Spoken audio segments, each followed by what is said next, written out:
వాసు గారు, మీ movie promotion videos కన్నా ఒక వీడియో బాగా వైరల్ అవుతుంది. మీరు ఆర్య మూవీలో చేసింది. సో సో జనరల్గా అంటే ఎప్పుడైనా మళ్ళీ స్క్రీన్ మీద కనిపించే అవకాశం ఉందా మాకు? మా ఆవిడ పెళ్ళికి ముందు ఆ వీడియో చూడలేదు, మొన్నే చూసింది. మొన్నటి వరకు అది ఒక ఎక్కడో ఒక బండారంలో దాస్తే ఇట్లు హర్ష్ టీం ఎలా పట్టుకుందో అటు ఇది లేదు. అసలు ఏదో సరదాగా అప్పుడు చేసింది. మళ్ళీ అలాంటి అవకాశం రాలేదు. అవకాశం లేదా? నేను చేసిన అద్భుతమైన పెర్ఫార్మెన్స్కి మళ్ళీ ఎవరు నన్ను అడగలేదు కూడా తర్వాత. ప్రసాద్ గారు సరే ఇక్కడ అయ్యా చెప్పండి. లైటింగ్ కనబడలేదు, చెప్పండి సార్. కమిటీ కుర్రాలు చేశారు ఇంతకుముందు, అందులో కూడా కామెడీ అండ్ అలాగే మీ నుంచి ఒక క్లైమాక్స్లో ఒక ఎమోషనల్ సీన్ ఒకటి ఉంది. ఇందులోనేమో కంప్లీట్ ట్రైలర్లో మాకు చూపించడం కంప్లీట్ కామెడీ చూపిస్తున్నారు. అలాంటి ట్విస్ట్ ఏదన్నా మీ నుంచి? లేదు ఎమోషన్కి మీరు ఎందుకంటే కామెడీ ఎంత చేస్తారో ఎమోషన్ కూడా అంతే బాగా పండుతుంది. అయ్యా లేదండి, ఇందులో మొత్తం కామెడీ అండి, ఎమోషన్ సీన్స్ ఏమి నాకు ఇతను ఛాన్స్ ఇవ్వలేదండి. ఒకవేళ పెన్న పెట్టినా కూడా బయటికి వెళ్ళిపోయినవాడు తప్ప ఛాన్స్ ఇవ్వలేదండి. నాకు మొత్తం కామెడీ ఉంటుందండి. కంగ్రాట్ సార్, ట్రైలర్ మటుకు చాలా బాగుంది. అండ్ రాగ్మయూర్ ఇక్కడ. సో ఈ మధ్యన మీరు అంటే మీరుంటే సినిమా హిట్ అనేలాగా అవుతుంది అంటే చాలా సెలెక్టివ్గా వెళ్తున్నారు అలా అంటే పరదా ఫ్లాప్ అయిందండి. అంటే మీకు పేరు వచ్చింది దాంట్లో. Of course very grateful actually. ప్రతి సినిమా స్మాల్ అయినా బిగ్ అయినా బాగా నడుస్తున్నాయి. సో చెప్పండి. సారీ, సెలెక్టివ్గా వెళ్తూ ఉన్నారా? సెలెక్టివ్గానే అంటే కొంచెం సెలెక్టివ్గానే వెళ్తున్నా. అప్పుడే నేను సెలెక్ట్ చేసుకుంటారు కదా సార్. ఏది పడితే చేసేస్తే ఇంకా. All the best. Thank you so much. Vijay గారు, ఫైనల్ క్వశ్చన్ అండి. సో సాంగ్స్ విన్నప్పుడు చాలా వరకు ఆక్పాక్ కరేపాక్ అని కత్తందుకు అని ఇలా సోషల్ మీడియాలో ఏవైతే మనం ట్రెండింగ్లో ఉన్న మీమ్స్ అన్ని కూడా వాడేసుకున్నారు. సో సినిమాలో ఇంకెన్ని ఉండబోతుంది? ఓన్లీ సాంగ్స్లోనే ఉన్నాయండి. సినిమాలో మీమ్స్ థింగ్స్ కానీ అసలు ఏం వాడలేదండి. ప్యూర్ మీ ఓన్ ప్యూర్ రైటింగ్ నుంచి వెళ్తుంది. సో మీమ్ కంటెంట్ ఏం వాడలేదు. ఓన్లీ సాంగ్స్ వరకే. సాంగ్స్లో వాడాం. విష్ణు గారు, ఆయనకే ఉండి మైక్. చివరి 2 ప్రశ్నలు. సార్, మ్యాడ్లో మొత్తం లడ్డుగడి పెళ్ళి అంటే మొత్తం గోలగోల చేశారు. అంటే ఎంతమంది హీరోలు ఉన్నా ఏమన్నా మీకంటూ ఒక స్పెషల్ అటెన్షన్ తెచ్చుకుంటున్నారు కదా. మరి దీంట్లో ఏంటి, ఎలా ఉండబోతుంది మీ క్యారెక్టరు? స్పెషల్ అటెన్షన్ అండి. ఒకటే కాస్ట్యూమ్ ఒక 90 రోజులు వేసుకున్నాను. ఒక 20 రోజులు బయట వేసుకుని తిరిగా. యాక్చువల్లీ చాలా ఇంట్రెస్టింగ్ ఉందండి. మా అందరి కాంబినేషన్ మంచిది. అప్పుడు కొన్ని సినిమాల్లో ఎంతమంది యాక్టర్స్ ఉన్నా కానీ సింక్రనైజేషన్ అది ఉంటుంది కదా. ఏంటది అంటే ఏమంటే హార్మోనియం అమ్మా. సరే సార్, అంటే అందరు కలిసి ఒక లెవెల్లో ఉండడం, క్యారెక్టర్ వాళ్ళని రాయడము చాలా తక్కువ ఉంటుంది. డైరెక్టర్ ఏదో కష్టపడి బాగానే చేశాడు. సో ఈ సినిమాలో అలా బాగుందండి. అయితే యాక్చువల్గా ఇందాక వాసు గారు మాట్లాడుతూ అందరికీ లీడ్లు ఇవ్వాలన్నారు, మీరు మాత్రం తీసుకుంటానన్నారు. ఏంటి అది అంత? విజయ్ నాకు చిన్నప్పటి నుంచి ఫ్రెండ్ అండి. కొంచెం ఎక్కువ అది ఉంది, చనువు ఉంది, ఎక్కువ ఉంది అంతే. అయితే యాక్చువల్గా మిగతా వాళ్ళందరితో కొంచెం నిహారిక గారితో సీన్స్ ఎక్కువ ఉన్నట్టున్నాయి. మీకు ఏదో తగ్గించినట్టున్నారు. కుట్ర పని అంటే డైరెక్టర్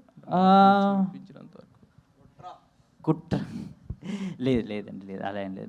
నా పైన చాలా ప్రేమ. నెక్స్ట్ సినిమా నాతో నన్నే లీడ్గా పెట్టి తీస్తున్నాడు విజయ్. అరే అనౌన్స్ చేయరా please. Laddu title laddu. Director Brahmananda గారు తీసిన జబ్బల గింబల సాంగ్, అది మీనింగ్ ఏమైనా తెలుసుకున్నారా? లేదంటే ఒకసారి మళ్ళీ చెప్పండి, ఏం పాట అది? జబ్బల గింబల మీకు అంతా. సురేష్ గారు ఒకసారి పాడండి నా గురించి అది ప్లీజ్. కాదు, మీరు కాదు, ఈయన సినిమాలో డాన్సులు చేశాడు, పాటలు పాడాడు కదా. అది ఏ సాంగ్? అది మీరు డాన్స్ చేశారు? అది ప్రేమలో పడి. ఇప్పుడు అవన్నీ ఎందుకులేండి. మీరు యాక్ట్ చేసినట్టుగానే నేను సర్ప్రైజ్ తెలుసా నాకు. అది తమిళ సినిమా డబ్బింగ్ ప్రసాద్ ల్యాబ్లో షో చేసాడు ఆయన. చేసి దాన్ని కృష్ణ వెస్ట్ గోదావరి ఏదో నేను రిలీజ్ చేస్తాను. చూస్తున్నా సినిమా, సడన్గా మనోడు వచ్చి డ్యాన్స్ చేస్తున్నాడు. ఫస్ట్ నాకు అర్థం కాలేదు ఎవరంటే నేనే. అది మీరు అంతకుముందు యాక్ట్ చేసింది ఎలా బయటపడ్డదో అలాగే 10 ఏళ్ళ తర్వాత బయటపడ్డది నాకు కూడా. 10 ఏళ్ళు కదా, మొత్తం థియేటర్లో కూడా రిలీజ్ అయింది. అదే కదా కాదు మీలోని సింగర్ బయటపడితే మనం క్లోజ్ చేసేద్దాం ఇక్కడ థియేటర్లో పారిపోతారు వద్దు. ఎలాగ వెళ్ళిపోరు అందరూ. అదే కదా ఎలాగో పంపించేస్తున్నారు ఇప్పుడు. సార్ చెప్పండి సార్ దాని గురించి, మీనింగ్ గురించి, ఆ సాంగ్. లేదు మీనింగ్ బ్రహ్మానందం గారిని అడిగాము, సార్ కొంచెం ప్లీజ్ చెప్పండి అని, తెలీదు అన్నారు. అలాంటివి అడగొద్దురా అని చెప్పేసి అన్నారు అంతే. రైట్. కాదు పార్ట్ 2 అయినా తీస్తారా అట్లా? దాని Surprise. లీడ్లు ఏమైనా ఇది ఉంటుంది? పార్ట్ 2నే అండి. ఇది పార్ట్ 1, 2, 3 అన్నీ కలిపి తీస్తాడు దీంట్లో. అవునా? ఆ దాని మీద జోక్ ఉంటుంది క్లైమాక్స్లో. భానుగారు చివరాఖరి ప్రశ్న అండి. చెప్పండి సార్. వాసు గారు లాంటి ఫ్రెండ్ మీకు దొరకడం నిజంగా మీరు గ్రేట్ సార్. యా. సో ఈ సినిమా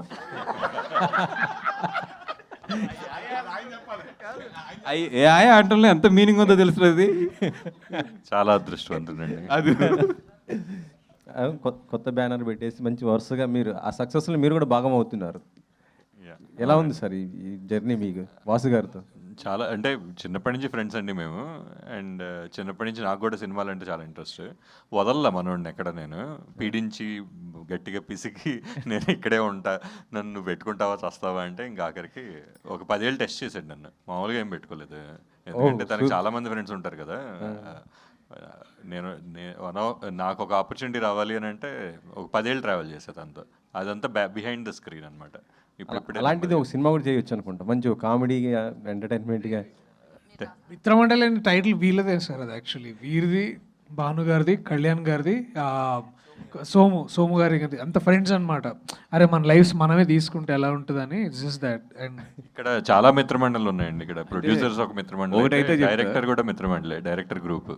మా మిత్రమండలి అంటే నేను, భాను, మన ఎస్కేఎన్, ఆర్కేఎన్ ఉంటాడు మన వరుణ్ దగ్గర. మా అందరితో తీస్తే మాత్రం అది మిత్రమండలి అవుతూ మమ్మల్ని అందరూ కొడతారు వచ్చి జనాలు. వాసు గారు ఏ క్యారెక్టర్ని రిలేట్ చేసుకుంటారు ఈ నలుగురిలో? నాదండి బెహ్రా. కాదు, బెహ్రా కన్నా కూడా నా సత్య ఆ క్యారెక్టర్ నేను రిలీజ్ చేసుకునేది ఎక్కువ. ఎందుకు ఇంపార్టెంట్ క్యారెక్టర్ అని ఉంటుంది అంటే, మా మిత్రమండలిలో మొత్తం ఒక కియాస్క్ సిచ్యువేషన్, ఒక చెత్త అయిపోయిన తర్వాత దాన్ని నాశనం చేసేసింది నేనే. ఎప్పుడు కూడా అక్కడ చెత్తే ఉంటుంది, దాన్ని మొత్తం నాశనం చేసి తగలబెట్టేసింది నేనే. సో ఎక్కువ నేను సత్య క్యారెక్టర్కి రిలేట్ అవుతాను ఎక్కువ. అయితే ఈ ప్రమోషన్స్లో మెయిన్ పార్ట్ అల్లు అరవింద్ గారు. ఆయన వచ్చి ఒక డాన్స్ స్టెప్ వేస్తే అది వైరల్ అవుతుంది, నెక్స్ట్ లెవెల్కి వెళ్తుంది. ఆయన మిస్ అయ్యారు, మరి ఎప్పుడు రిలీజ్ ఈరోజు గుంటూరులోని అల్లు రామలింగ గారి విగ్రహం ఉంది, అటు వెళ్ళారు. యాక్చువల్లీ నేను కూడా వెళ్ళాలి మధ్యాహ్నం నుంచి బయలుదేరి, బట్ ఇక్కడ ఈ కంటెంట్ డిలే అయిపోయింది కాబట్టి I don't know, like flight miss అయిపోయింది already. But yeah, he's always part of my brain and soul. సరే ఈసారి తారక్ గారు మీరు మీ కండిషన్ పెట్టండి కదా ఈసారి రాగానే అరవింద్ గారి ముందు. సో ఇంతటితో ఈ కార్యక్రమం సమాప్తం. తిరిగి మరొక కార్యక్రమంలో మళ్ళీ కలుసుకుందాం, మిత్ర మండలి కార్యక్రమంలో. సో ట్రైలర్ లేట్ అయినందుకు మరొకసారి మేము మీకు Thank you for the patience. Enjoy the trailer. వచ్చేసింది రైట్ టైంకే.